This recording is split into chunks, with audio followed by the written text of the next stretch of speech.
Hari ababyeyi n'abarezi bashobora kuvuga bati uyu mwana yarangiritse cyane, ntacyo akimaze mu buzima, ni ikirara cy'ibihe byose. Ariko se koko umwana wabaye ikirara nta garuriro aba agifite? Ngwino tujyane mu kiganiro. Uyu munsi turaganira ku ngingo ifite imbaraga nyinshi kandi ikora ku mitima ya benshi, cyane cyane abakunda abana. Iyo mvuga abakunda abana, ugomba mvuga ababyeyi, abarimu ndetse n'abarezi muri rusange. Turarebera hamwe uburyo bugera kuri burindwi bwo gufasha abana bamaze kuba ibirara.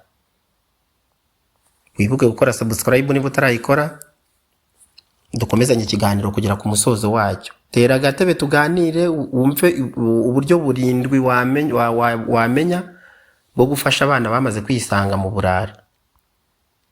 Ariko ubundi tubibaze ikibazo, ikirara ninde? Ikirara ni wa mwana utumvira ababyeyi ndetse n'abarezi muri rusange. Akunda urugomo no kwigomeka, akunda itabi, inzoga cyangwa ibiyobyabwenge. Ntago yita ku bijyanye n'ishuri, nta nubwo yita ku nshingano ze muri rusange. Umwana afite inshingano ze nk'uko n'umuntu mukuru agira inshingano. Buri wese ku myaka ye, ku rwego rwe, afite inshingano zimureba. Uyu ni wa wundi ukunda inshuti mbi kurusha umuryango. Umwana akurira mu muryango. Uyu mwana iyo yahisemo gukunda inshuti mbi kurusha umuryango, ubwabyo haba harimo ikibazo. Ariko kandi ntago dukwiye kwibagirwa yuko inyuma y'ubu burara hari impamvu zishobora gusunikira uyu mwana kwisanga ahantu nk'aha ngaha. Ibyo bishobora kuba kutitabwaho, ihohoterwa, ingero mbi z'abakuze bakwiye kuba bamubera urugero rwiza. Hari ababyeyi nabo usanga batari tayari, ukabona bato nta kintu kizima babigiraho. Hari inshuti mbi zigendana n'uwo mwana, abasha kwigana imigirire yabo mibi. Ubukene bukabije mu muryango bushobora gusunikira uyu mwana kwisanga mu burara. Niyo mpamvu imiryango igirwa inama yo gukora iyo bwabaga, bakabona iby'ibanze nkenerwa kugira ngo barinde abana kwisanga mu burara. Hari agahinda k'imbere mu mutima umwana ashobora kugira, bikamutera kuba ikirara. Byose bibasha guhindura umwana ikindi kintu. Hari ibintu bituma umwana arushaho rero kuba ikirara.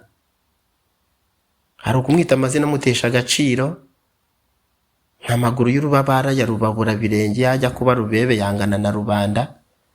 Ibi bintu bishobora kutabera umwana byiza. Bene aya mazina ntabwo ari meza ku mwana. Kumukubita, kumukorera ihohoterwa. Hari abafata umwanzuro wo kwirukana abana mu rugo bagatorongera, kumugereranya n'abandi bana kandi atari byiza. Nibyo umuntu wese burya avuka yihariye, nta muntu ugomba kumera nk'undi ngo umuntu abazwe impamvu atameze nk'uriya, nk'aho uriya ari we rugero rwiza mu muryango mugari w'abantu. Nibyo umuntu wese avuka yihariye, nta ukwiye kuzira yuko atameze nk'uriya, kubera yuko umuntu wese afite uko ateye, afite umwihariko we. Nuko ibintu byubatse kandi nuko bimeze.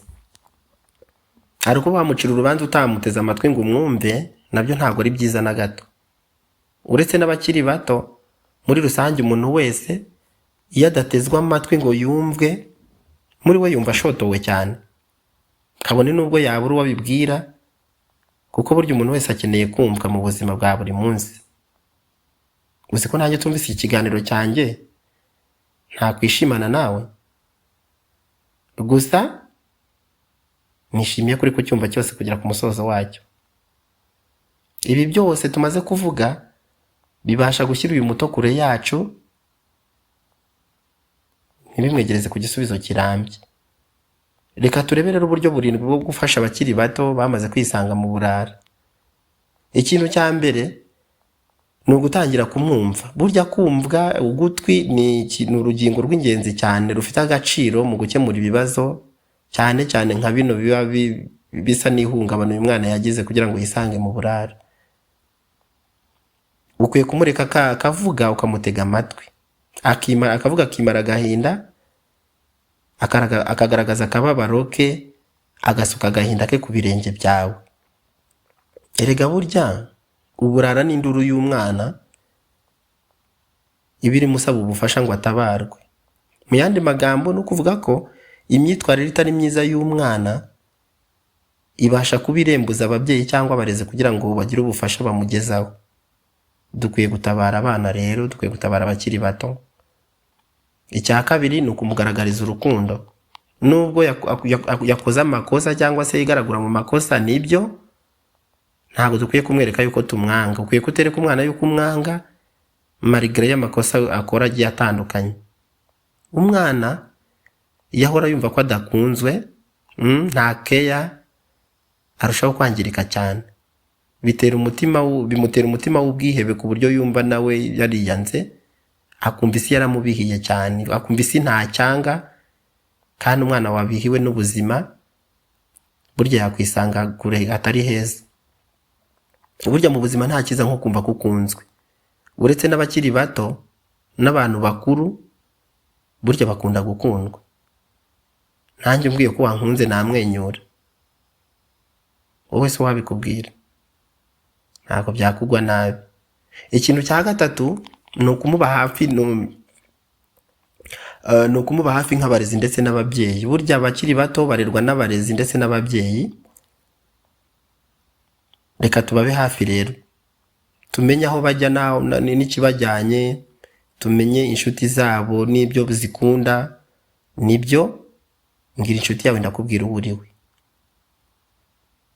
Menya ibyo akora kuri phone uwo mwana, akunda kureba iki, indirimbo akunda kumva zerekeranye n'iki, uzabona aho uhera umugira inama. Ibi ntabwo bisobanura kumukandamiza cyangwa se kumuza ku kami no ku karubanda, ntabwo ari ukumuhoza ku nkeke nk'uko umuntu ashobora kubitekereza. Ahubwo ni uburyo kugira ngo umuyobore mu murongo mwiza, umurongo uzamugira umuntu nyamuntu. Ikintu cya kane ni ukumuha ingero nziza. Abato bakeneye ingero nziza bakomora ku bakuru. Burya abakiri bato bigira ku byo babona, ntabwo ari ku byo babwirwa gusa. Niba umubyeyi yanywa inzoga, ni urugero, akarara avuga nabi ijoro ryose atashye, wenda ari mu rugo cyangwa se mu nzira, asakuza atera ubwega, avuga ngo hepfo aha baramwanga, umwana azakura mwigana. Uko byamera kose, uru ruzaba ari urugero rubi kuri uyu mwana, kubera yuko azakura yigana iby'uyu mubyeyi. Dukwiye gutanga ingero nziza ku bakiri bato. Ikintu cya gatanu ni ukumufasha gusubira mu murongo. Mu kurera, ababyeyi bakwiye kujya baganira n'abarimu. Abarimu cyane cyane bigisha uyu mwana, birumvikana, bakwiye kumenya uko umwana yahagaze mu masomo ndetse no mu myitwarire, kuko burya amasomo n'imyitwarire ni ibintu bidakwiye gusigana kugira ngo bigire uyu ukiri muto umuntu nyamuntu. Igihe byanze, uyu mwana bakwiye gushakirwa amahugurwa, wenda nk'imyuga, ndetse akanafashwa guteza imbere impano ze. Burya abana, abakiri bato bashobora kunanirwa n'amasomo rusange, ariko burya baba bafite impano bibitsemo, bashobora kuzamura bakaziteza imbere kandi zikabagirira umumaro, nabo bakagira uruhare mu muryango mugari w'abantu. Hari siporo, ugasanga umwana azi gukina umupira w'amaguru ku rwego rukomeye cyane, ku buryo umufashe guteza imbere iyo mpano byamuzamura. Hari abana baba bafite impano y'umuziki, gucuranga umuziki, kubyina indirimbo, ukabona nabyo biramubereye kandi arabishoboye. Wenda amasomo yaranabubona namugoye cyangwa se atanayashoboye. Hari ubuhanzi, mu guhanga burya abantu bahanga ibintu byinshi. Muri bwa buhanzi rero, muri izo mpano zose ashobora kugira iza developing, zikaba zamugirira umumaro, kandi nawe ukabona yuko afite umumaro mu ruhando rw'umuryango mugari w'abantu. Ntabwo ari ngombwa rero kumutsindagira mu bintu atabasha, kandi nawe ubwawe wenda ubona byaranamunaniye burundu. Hari ukumuvana mu nzego mbi, ni uburyo bwa gatandatu. Ubundi inshuti mbi zihwanye n'uburara burushijeho. Mu yandi magambo, inshuti mbi ni ishuri ry'uburara. Mukwiye gusubiramo mukagenzura, ubundi ahantu abana bagenda ni hantu ki. ni ibiki bahigira, ni izihe ndangagaciro bahakura. Igihe atahira nacyo gikwiye gutekerezwaho. Nibyo hari amasaha umwana adakwiye kurenza akiri mu gasozi hanze y'urugo cyangwa hanze y'umuryango. Wibuke baca umugani ngo inkoko yaraye hanze ihinduka inkware. Ikintu cya karindwi cyangwa se uburyo bwa karindwi bwo gufasha bene uyu mwana ni ubujyanama ndetse n'ubufasha. Gusaba ubujyanama n'ubufasha, ntabwo ababyeyi bakwiye kujya batinya gusaba ubujyanama, cyane cyane ku bantu babihuguriwe. Aba bantu abo bita abajyanama counselors tubasanga ku bigo nderabuzima ndetse n'ibitaro, baba bagiye bahari kandi bahora bategereje abaza babagana kugira ngo babagire inama ku byakorwa ku bana bafite ibibazo bitandukanye. Dukwiye kubagana tukabegera bakatugira inama mu gihe twagerageje buriya buryo butandatu bwa mbere. Kiba gisigaye ni ugusaba ubujyanama n'ubufasha. Uretse aba bajyanama baba ku bigo nderabuzima n'ibitaro, hari abapasiteri, abayobozi b'itorero bafite ubunararibonye, aba nabo bafasha mu bujyanama. Hari abarezi b'inzobere badakwiye gusigwa muri iki gikorwa, aba nabo bakwiye kwiyegerezwa kubera yuko nabo bafasha muri ubu bujyanama bitewe na experience baba bafite. Hari abantu b'icyizere mu muryango, ariko bikaba byiza kurushaho iyo umwana ufite bene iki kibazo ari we ubwe wihitiyemo umujyanama ashaka. Yego, nibyo ntabwo ari byiza yuko umwana ufite ikibazo asunikirwa gushyirwa umujyanama runaka, cyangwa rimwe na rimwe ababyeyi bagakora ikosa yo kubwira umwana ufite bene iki kibazo yuko bazamurega kuri hanko cyangwa tante cyangwa se undi mwene wabo runaka cyangwa kanaka, wa undi nawe bazi yuko umwana atinya cyane. Uyu nguyu yamugeze imbere kubera uburyo amutinya, ntabwo amwifungurira ngo amubwire ikibazo n'ibyo yifuza muri we. Kure rero kubera ko ari ugufatanya, ntabwo gusaba ubujyanama bukwiye kuba critique cyangwa se ngo umubyeyi aterwe ipfunwe no gusaba ubujyanama n'ubufasha, ahubwo ni ibintu bisanzwe. Gusaba ubufasha ntabwo ari intege nke z'umubyeyi kuri iyi ngingo, ni ibintu bisanzwe rwose mu buzima bwo kurera. Hari ubutumwa butanga icyizere rero.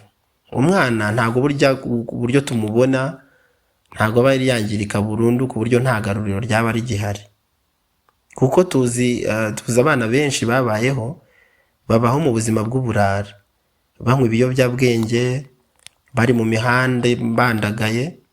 Ariko uyu munsi ni ababyeyi beza barera abana babo ndetse n'ab'abandi. Ni abayobozi mu nzego zitandukanye kandi zifata ibyemezo, bavuyemo abantu b'ingirakamaro mu muryango mugari w'abantu. Niba ufite umwana rero wamaze kuba ikirara, ukwiye kudacika intege ngo wumve uhangayitse uvuga ngo nta garuriro. Ahubwo tangira ubu ngubu uhere ku kumukunda, ukomeze kwihangana, ukomereze ku kumuyobora. Burya mu buzima uburere bushobora gukiza ibintu byangiritse byinshi.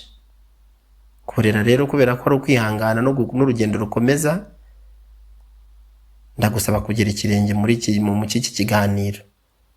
Niba rero wagize icyo wungukira muri iki kiganiro, ntiwibuze gukanda like, utanga igitekerezo cyawe mu mwanya wa comment cyangwa ari hatangirwa ibitekerezo.